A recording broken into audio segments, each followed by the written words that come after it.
Banyak orang yang salah kaprah bikin penelitian itu langsung nembak ke judul.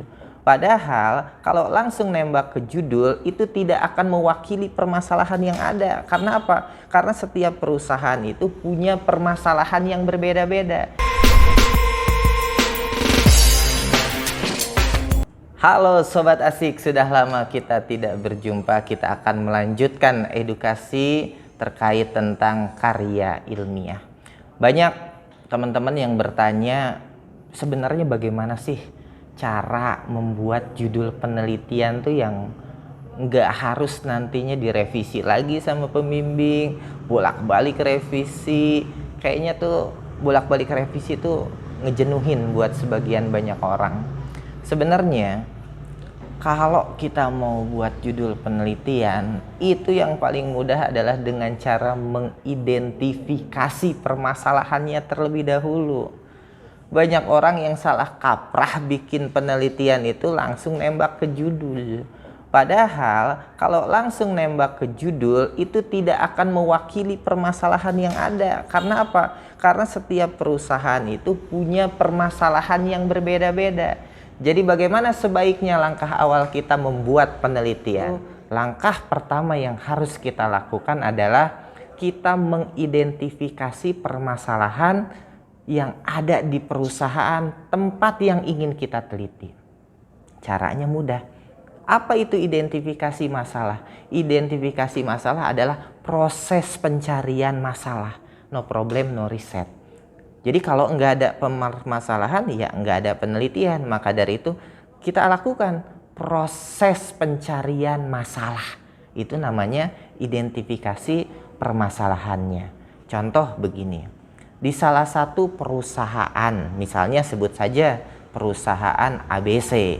Di perusahaan ABC ini banyak sekali permasalahan tentang karyawannya ini banyak yang malas. Karyawannya ini kerjanya ogah-ogahan. Karyawan ini banyak yang mengeluh tentang pendapatan gak sebanding dengan jam kerjanya, dengan kerjaannya. Nah, itu adalah identifikasi masalah, itu adalah proses pencarian dalam masalah. Maka dari itu kita list satu-satu. Oh, kita observasi nih ke perusahaan ABC. Kita tanya sama beberapa karyawannya. Bapak, Ibu, punten, mohon maaf. Di sini biasanya banyak yang permasalahannya tentang apa nih? Oh, nanti mereka menjawab, oh di sini masalahnya banyak nih karyawan yang mengeluh tentang pendapatan yang diterimanya. Oh, di sini banyak yang mengeluh tentang tidak sesuai dengan penempatannya. Banyak yang mengeluh tentang segala sesuatunya, banyak semua keluhan-keluhannya. Dari semua keluhan-keluhan yang dijawab atau yang disampaikan oleh beberapa karyawan tersebut, itulah identifikasi permasalahan. Lalu bagaimana membuat judul penelitiannya? Judul penelitiannya itu ialah dari rangkaian banyaknya permasalahan yang ada, pilih salah satu yang paling bermasalah itu yang mana. Misalnya yang paling bermasalah itu adalah kinerja karyawannya belum optimal. Nah, maka dari itu kinerja karyawan itu adalah masalah yang paling intinya, dan itu kita jadikan variabel terikat. Variabel terikat adalah variabel yang biasanya kalau anak-anak S1 itu pakainya Y, lambangnya ada Y. Nah, tinggal kita cari tahu apa yang menyebabkan kinerja karyawan ini belum optimal. Kita ngambilnya dari mana? Dari yang tadi. Yang tadi sudah kita list tuh. Oh, mungkin karena pendapatannya itu kurang.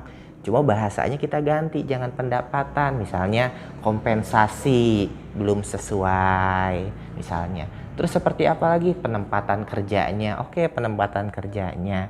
Dari situ kita baru bisa membuat judul penelitian. Misalnya pengaruh kompensasi dan penempatan kerja terhadap kinerja karyawan pada PT ABC. Insya Allah, kalaupun itu dapat revisi daripada pembimbingnya, itu dapat revisi oleh pembimbingnya, nggak apa-apa, kita pertahankan saja bahwa Bapak, Ibu, punten, izin, ini benar-benar permasalahan yang terjadi di PT ABC. kalau saya harus merubah judul penelitian, ini rasanya saya nggak bisa. Kenapa? Karena ini yang terjadi masalahnya. Jadi kita sebagai peneliti nggak bisa, nggak boleh mengarang-ngarang permasalahan yang sebenarnya nggak ada di perusahaan itu.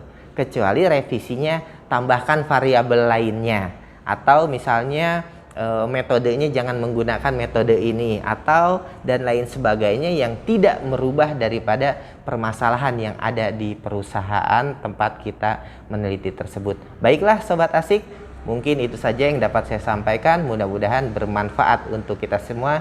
Terima kasih. Assalamualaikum warahmatullahi wabarakatuh. Sukses buat teman-teman semua.